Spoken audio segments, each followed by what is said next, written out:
ನಮಸ್ಕಾರ. ಇತ್ತೀಚೆಗೆ ಕನ್ನಡ ಚಿತ್ರರಂಗ ಅದ್ಭುತವಾದಂಥ ಚಿತ್ರಗಳು ಬರ್ತಾ ಇದ್ದಾವೆ. ಕಾಂತಾರ, KGF, ಒಂದಾದ ನಂತರ ಒಂದೊಂದು, ಬಗೀರ, ಅದಾದಮೇಲೆ UI ಉಪೇಂದ್ರ ಅವರು ಇತ್ತೀಚೆಗೆ ನಿರ್ದೇಶಕಾಗಿ ಅವ್ರ ಬಗ್ಗೆ ಅತ್ಯಂತ ಭರವಸೆಯನ್ನ ಕರ್ನಾಟಕ ಮತ್ತು ದೇಶದ ಎಲ್ಲ ಜನತೆಯೂ ಸಹ ಉಪೇಂದ್ರ ಅವ್ರ ಬಗ್ಗೆ ಭರವಸೆಯನ್ನು ಇಟ್ಕೊಂಡಿದ್ದಾರೆ. ಉತ್ತಮ ಡೈರೆಕ್ಟರ್. ಅವರು ಡೈರೆಕ್ಟರ್ ಮಾಡ್ತಾರಂದ್ರೆ ಆ ಸಿನಿಮಾವನ್ನು ನಾವೆಲ್ಲ ನೋಡಲೇಬೇಕು. ಈ ರಾಜ್ಯಕ್ಕೆ, ದೇಶಕ್ಕೆ ಸಂದೇಶ ಕೊಡುವಂತ ಕೆಲಸವನ್ನ ಮಾಡಿದ್ದಾರೆ. ಅದೇ ರೀತಿ ನಮ್ಮ ಲ್ಯಾರಿ ವೇಲು ಅವರು ಇದನ್ನ ಪ್ರೊಡ್ಯೂಸ್ ಮಾಡಿದ್ದಾರೆ.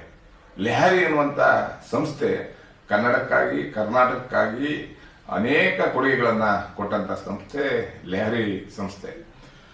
ವೇಲು ಅವರು ಇಂಥ ಸಾಹಸಕ್ಕೆ ಕೈ ಹಾಕೋದ್ರ ಮುಖಾಂತರ ಕನ್ನಡಕ್ಕೆ ಒಂದು ಒಳ್ಳೆ ಸಿನಿಮಾ, ದೇಶಕ್ಕೆ ಒಂದು